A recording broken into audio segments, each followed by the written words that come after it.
Hello, আসসালামু আলাইকুম। আচ্ছা, আমি হচ্ছে রসমালাই অনেক পছন্দ করি, প্রায়ই রসমালাই কিনে খেয়ে থাকি।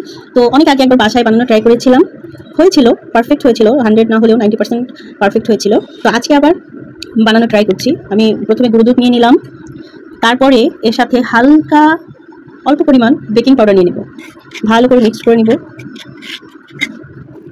ভালো করে মিক্স করা হয়ে গেলে এখানে ঘি অ্যাড করে দেবো।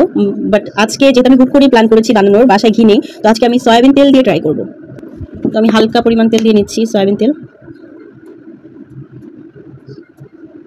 ব্যাস, এরপর মিক্স করে নিব।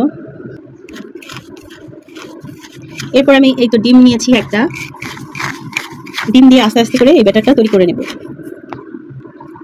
এই তো এখন আমি ডিম দিয়ে দিব, পরিমাণ মতো নিব।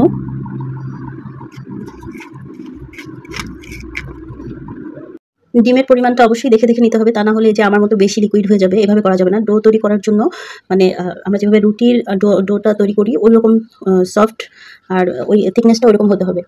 ওকে, আমি এখানে আরও গুঁড়ো দুধ দিয়ে নিচ্ছি, কারণ এমন লিকুইড হলে মিষ্টিটা হবে না। একটু ডোটাতে একটু আঠালো ভাব থাকতে হবে, তা না হলে মিষ্টিটা বানানো যাবে না। তো এখন আমি গুঁড়ো দুধ মিক্স করে নিব।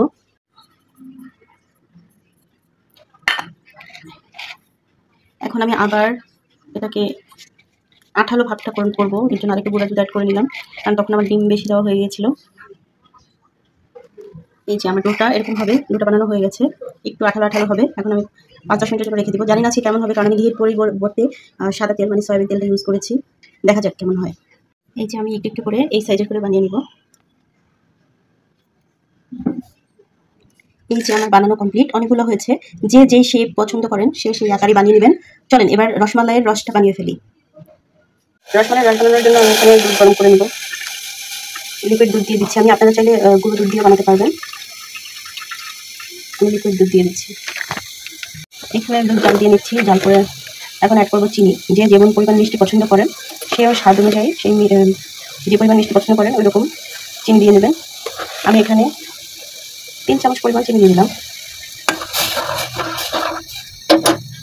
অ্যাড করবো সামান্য লবণ। যারা মিষ্টি জিনিসে লবণ খেতে পছন্দ করেন না তারা অ্যাড করবেন না, আমি পছন্দ করি তাই আমি লবণ অ্যাড করে নিলাম। আমি এখানে আবার কিছু গুঁড়া দুধ অ্যাড করে দেবো। ব্যাস, দুধ হালকা গরম হয়ে গেছে। এখন আমি আমার বানানো মিষ্টিগুলো ঢেলে দিব।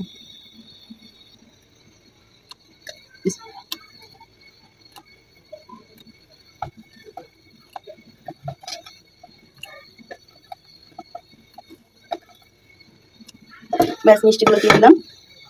এবার আমি এইভাবে হালকা চামচের ছোঁয়ায় নেড়ে দেব, যাতে মিষ্টিগুলো ফুলে ওঠে।